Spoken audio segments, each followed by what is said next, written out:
வீட்டுக்கு வந்தா வான்னு கூட கூப்பிட மாட்டியா? ம் அதெல்லாம் மத்தவங்களுக்கு. நீங்க எப்படா வருவீங்கன்னு நான் காத்துக்கிட்டு இருக்கேன். உங்கள வான்னு வேற கூப்பிடணுமா? டச் பண்ற?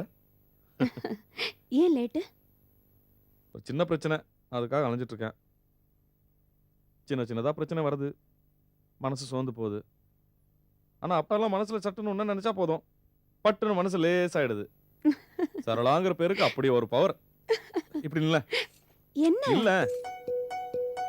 ம்.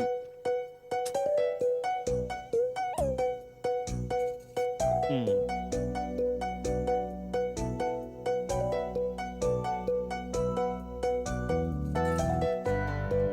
சும்மா அப்படி ஜொலிக்கிறேன்.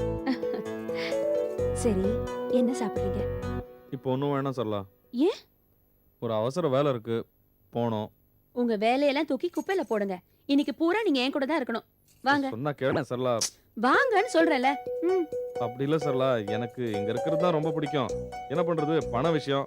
போலன்னா ஆள் கிடைக்க மாட்டான். என்ன பணம்? வசூலா? இல்ல. கடன். கடனா? எதுக்கு?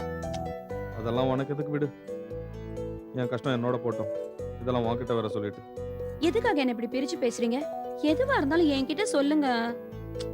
விடு சரளா. சொல்லுங்கன்னு சொல்றேன்ல. அது வேற ஒண்ணும் இல்ல. என் தங்கச்சிக்கு காலேஜ் ஃபீஸ் கட்டணும். அது இல்லாம வேற செலவெல்லாம் வேற இருக்கு. ஒருத்தர்கிட்ட பணத்துக்கு சொல்லி வச்சிருந்தேன். வட்டிக்கு தான். அவர் 2 நாளா இழுத்தடிச்சிட்டு இன்னைக்கு தான் தரேன்னு சொல்லியிருக்காரு. நான் நேரத்துக்கு போகலன்னு வச்சுக்கோ. அப்புறம் உங்களுக்காக தான் வெயிட் பண்ணேன். நீங்க வரல இன்னொரு பார்ட்டி கொடுத்துட்டேன்னு சொல்லிடுவாரு. காரியம் கெட்டு போயிடும். ஃபீஸ் கட்டுறதுக்கு நாளைக்கு தான் லாஸ்ட் டேட்டு. அப்புறம் தங்கச்சிக்கு பதில் சொல்ல முடியாது. வரேன். என்னங்க? ம். இப்படி வாங்க. உட்காருங்க. என்ன சரளா? உட்காருங்க. இங்க பாருங்க. எதுக்காக பணத்துக்கு இன்னொருத்தருக்கு கெஞ்சணும்? ஆ? வட்டிக்கெல்லாம் பணம் ஒண்ணும் வாங்க வேண்டாம். என்ன கேட்டா நான் கொடுக்க மாட்டேனா?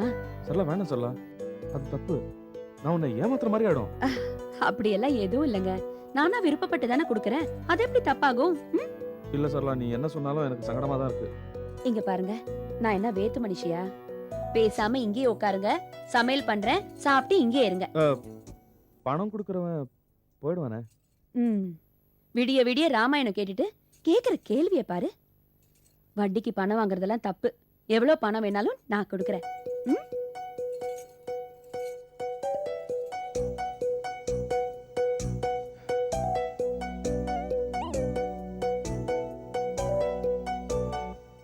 ம், சேர்க்க ரொம்ப வக்கிரமா இருக்கே. அதனால ஏதாவது கெடுதல் உண்டுங்களா? ஆஹா, கெடுதல்லாம் ஒண்ணு இல்லம்மா. என்ன உடம்புக்கு நோய் வரும், தொழில் முடங்கி அபிவிருத்தி இல்லாம போகும். அதை தவிர வேற ஒண்ணும் செய்யாது. அது சரி. தொழில் முடங்கி போய் உடம்புக்கும் நோய் வந்தா அது போதாதா? அதுக்கு மேல வர வேணுமா? இதெல்லாம் நம்ம உத்திக்கு சொல்றது இல்லம்மா. ராகு சனி சேர்க்க இருந்தா அப்படித்தான் நடக்கும். இதுக்கு ஏதாவது பரிகாரம் இருக்கா ஜோசியரே? ஒன்னும் பயப்பட வேண்டாமா. உங்க பையன் ஜாதகம் ரொம்ப நல்ல ஜாதகம். வசதியான நிலைமைக்கு வரக்கூடிய யோகம் இருக்கு. அப்படியா? எம்மா, ரொம்ப சந்தோஷப்பா. இந்த ஜாதகருக்கு வரக்கூடிய மனைவி மகாலட்சுமியா வாய்ப்பா. ஆஹா. 7ல வியாழன் சுபமா உட்கார்ந்துருக்கார். அந்த பொண்ணாலதான் இவருக்கு மேன்மேலும் மேன்மைகள் கூடும். சீக்கிரமா இவருக்கு ஒரு கல்யாணம் பண்ணி வைங்கோ. அப்படி கல்யாணம் பண்றதுக்கு நேரம் எப்ப வரும்? இப்பவே இவருக்கு கல்யாணம் பண்ணக்கூடிய ஒரு அமைப்பு இருக்குமா. குரு பார்வை பரிபூர்ணமா இருக்கு. என்ன இன்னும் 3 மாசத்துக்குள்ள கல்யாணம் பண்ணிடுங்கோ. இல்லைன்னா ரொம்ப தள்ளி போயிடும். என்ன ஜோசியரே, 3 மாசத்துக்குள்ளயா? 3 மாசத்துக்குள்ள கல்யாணத்தை முடிக்கலன்னா? அதான் சொன்னேனேம்மா, ரொம்ப தள்ளி போயிடும். அதுக்கப்புறம் கல்யாண யோகம் வர்றதுக்கு 4-5 வருஷம் ஆகும். ஐயோ, 4-5 வருஷம் பொறுத்தா? எம்மாடி, அதுக்குள்ள அவன் கிழவன் ஆயிடுவானே. அம்மா, ஜோசியர் சொல்றத கொஞ்சம் கவனமா கேட்டுக்கோ. அப்ப நான் உத்தரவு வாங்கிக்கிறேன். இந்தாங்க. உத்தரவு வாங்கிக்கிறாராம் குட்டையை குழப்பி விட்டுட்டு. தீர்க்காயு சமஸ்து.